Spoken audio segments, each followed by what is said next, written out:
Hello, I'm Kesha Lambert, founder of Kesha Lambert Photography. We are a husband and wife run wedding and portrait photography business based out of New York.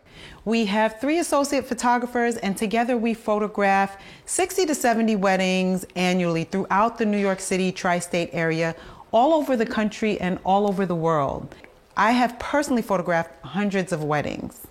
I am a Sony artisan of imagery. I am a lawyer admitted to practice in New York, and I'm also a mom of 3 amazing boys. I'm really very proud of the client relationships that we have grown and fostered over the course of our years in business, 6 years and counting to be exact. And today I'm going to share with you a few best practices and tips, things that you can start doing right now to grow successful, long-lasting client relationships. The challenge with the client relationship is that we brand and curate everything that they see before the relationship even begins. And this is the right thing to do. We want to show our work in its best possible light. We want to convey a message to the client that we care about the outcome of their photos, that we're invested in their happiness. So to convince them of this, we hand select all of our best work. We communicate in a certain way to reassure them that they're making the right choice. Everything that the client sees, from our website to our Instagram feed, has been curated and framed to convince them that working with us is the right decision. Therefore, we have a client that enters into the relationship with highlight reel expectations. And with the wedding client in particular, there's so much buildup into this one day. The stakes are high. There is a high amount of investment. There are expectations of family members. There are hopes and dreams and detailed planning that happens over the course of a year or 2 years, all leading up to one day. This is the perfect situation to create a micromanager. And we all know that the micromanaging wedding client is a mojo killer.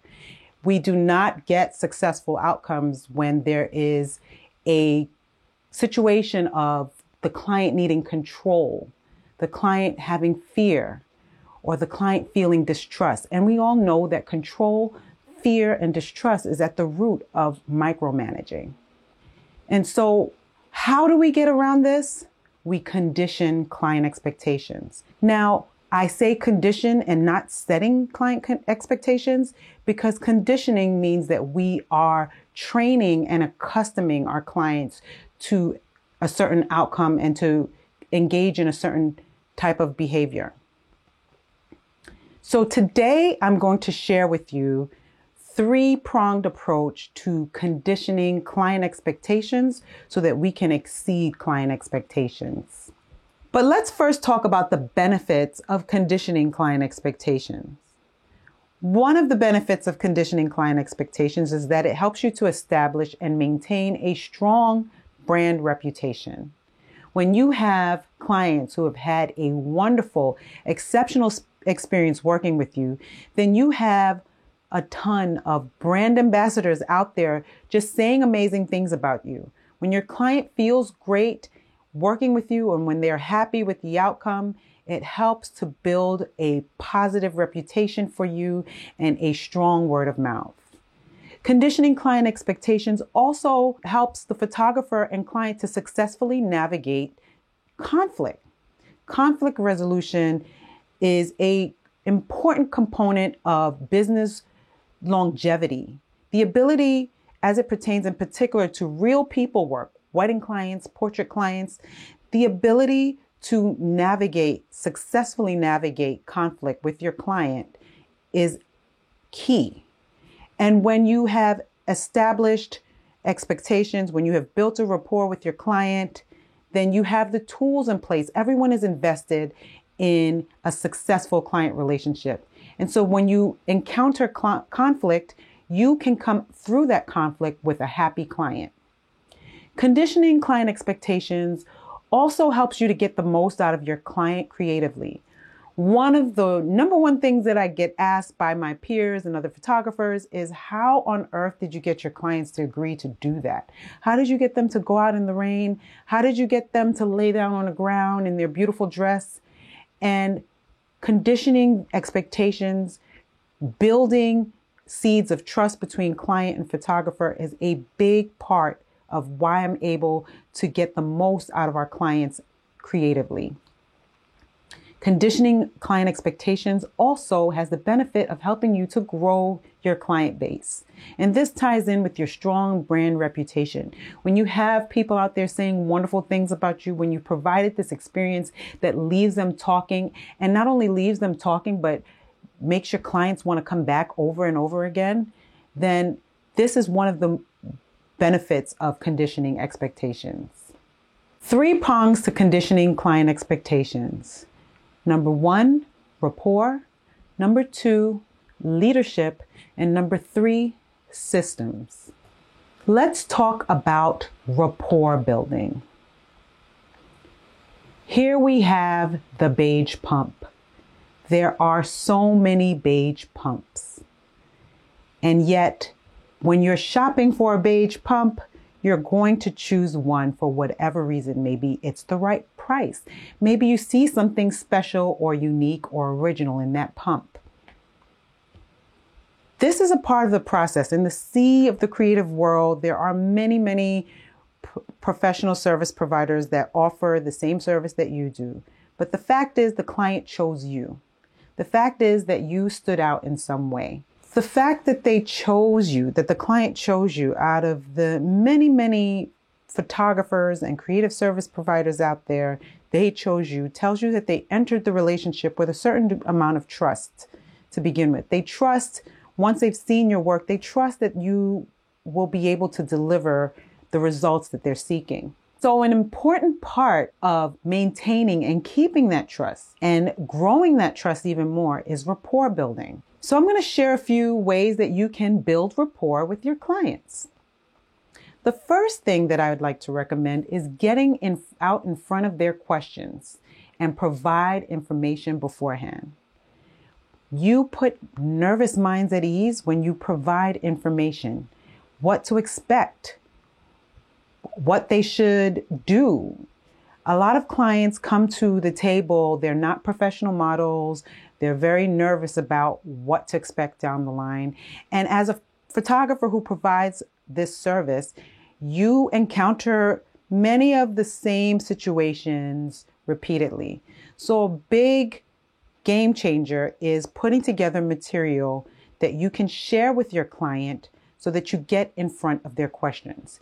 We know what are the most common things that our clients worry about. We know what are the most common things that our clients have questions about. Get out in front of those questions and prepare and provide that information beforehand. Be consistent. Another important key of rapport building is that you are consistent in the experience that you provide. This starts with defining your style, define your philosophy, and developing an approach to how you are going to conduct the client experience. And once you've defined your style, your philosophy, and your approach, make photographs consistent with that style, that approach, and that philosophy. Have policies in place that are consistent with your style, your philosophy, and approach. Keep your word. If you say that you're going to do something, and this seems so simple, if you say that you're going to do something, document it so you don't forget. I know that as busy people who are seeking work and life balance, that we have to put things in place so that we can remember the things that we offer and promise to our clients. Keeping your word is an important part of maintaining trust between photographer and client. Listening and listening actively is an important part of rapport building. As individuals, we are inclined to talk about ourselves. We love to share. This is the time for us to be quiet and open our ears and our minds and listen and absorb everything that your client has to share. Find the things that make them light up. When you ask your curious questions, you can find out all of the things that interest your client. And this information is an important part of your toolbox when it comes to navigating conflict and when it comes to getting the most out of your clients creatively. One of my favorite things to use as a part of information gathering about the client is questionnaires. And I say lose the basic questionnaire and create questionnaires that are full of your curious questions. Ask them all the things that you would want to know when you're forming a new friendship, for example. For me, that might be, what is your sun sign? For me, it might be, what's your favorite movie? Or there's a movie about your life, who's playing you and why? I ask questions like, what's the first thing you notice about a person when they walk in the room? Or what is your pet peeve? These are my curious questions. They shift according to who the client is. When I have a new client that I'm working with, some of these questions might change and I'll update my questionnaire so that it pertains to that client. Ask your curious questions because there is so much gold inside of that information and it becomes useful throughout the client relationship. Credit your client for their contribution. And what do I mean by this? I always say that my most wow factor portraits, the photos that have been so well received, are due in part to a client that said yes. So if the client was simply just willing to go along with your idea, you let them know that they're part of creating that magic, that the magic happened in part because of their participation, because of their ideas, that this is a collaboration. This builds camaraderie when you let your client know the photographer receives the accolades for the beautiful picture, but you were a part of that. The second prong of conditioning client expectations is leadership. It's important for your client to feel that you are the expert, and where you see a micromanager emerging, that's where it's important for you to feel confident to take the lead and be the expert for your client. And so you have to get comfortable being in a space of uncertainty. You have to take the fear out of the possibility of getting things wrong, because that comes with the territory of being a human being. Businesses are run by people. One of my best friends and a very highly successful businesswoman, she says, businesses are run by people and people make mistakes. And so we need to get comfortable with that fact. That way that we can confidently forge forward and take the lead. Because one of the number one things that I hear from clients coming into the experience is, I won't know what to do. I don't know how to pose. Will you help us with, I won't know what to wear. We wear so many hats as a wedding photographer, and some of them are outside of our areas of expertise. But anything that falls inside of photography, this is where we take the lead and where we provide that confident leadership so that the client is reassured that they are in great hands. One of the greatest obstacles in creativity is not the client that you think might say no, it's you. You can't second guess an idea. If you have an idea, don't veto it on behalf of anyone. Don't hesitate to pitch an idea to a client because you think it might not come out right, or you fear what they might say, that they might say no. So here are 3 key takeaways as it pertains to leadership in the client relationship. Number 1, don't veto your own ideas on behalf of anyone, not even your client. Number 2, do it, even if you're unsure about the outcome. Great things are born out of uncertainty and out of just trying. Number 3, keep client pleasing out of the creative process. The third prong to conditioning client expectations is systems. Be intentional about your systems. Put systems in place so that you are responsive as a business, so that you are gathering the information that you need, and so that you are providing the information that you need. Put systems in place so that you are You remember every single promise that you've made to the client. Put systems in place so that you know that what you both agreed to, and so that you can share and exchange that information. What does this look like in practice? This means using a client relationship management app. This means having letters in place and contracts in place.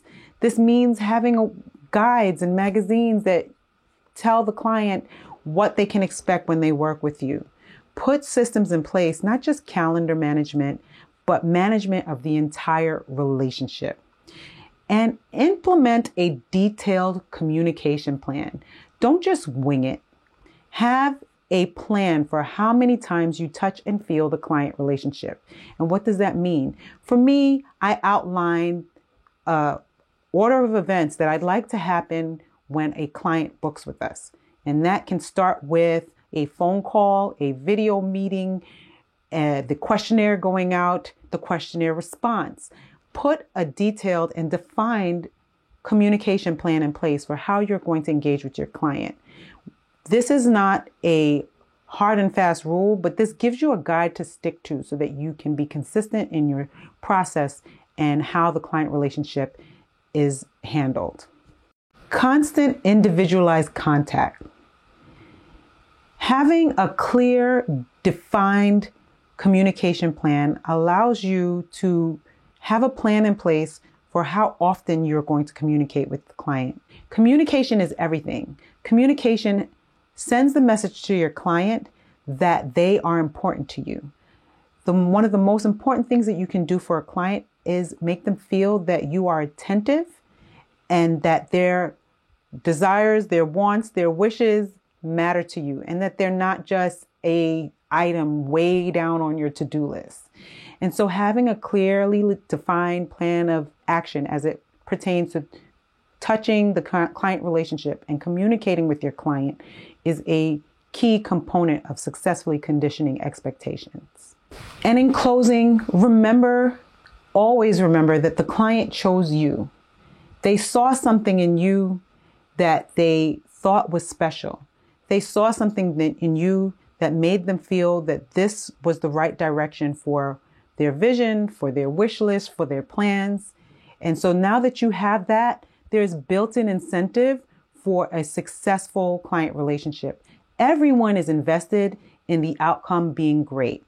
You've got that head start. Now, all you have to do is maintain it. And that is a wrap. That is all for today. Thank you so much for joining me. Thank you for listening. Thank you, Sony, for having me on. It has been an absolute pleasure to share with you today. This is where you can find me. I'm findable by name across all platforms. My website is KeshaLambert.com, Instagram @KeshaLambert, Twitter is the odd man out. You can find me @KeshaPhoto. Please do reach out, keep in touch. I'd love to hear from you, hear what you think.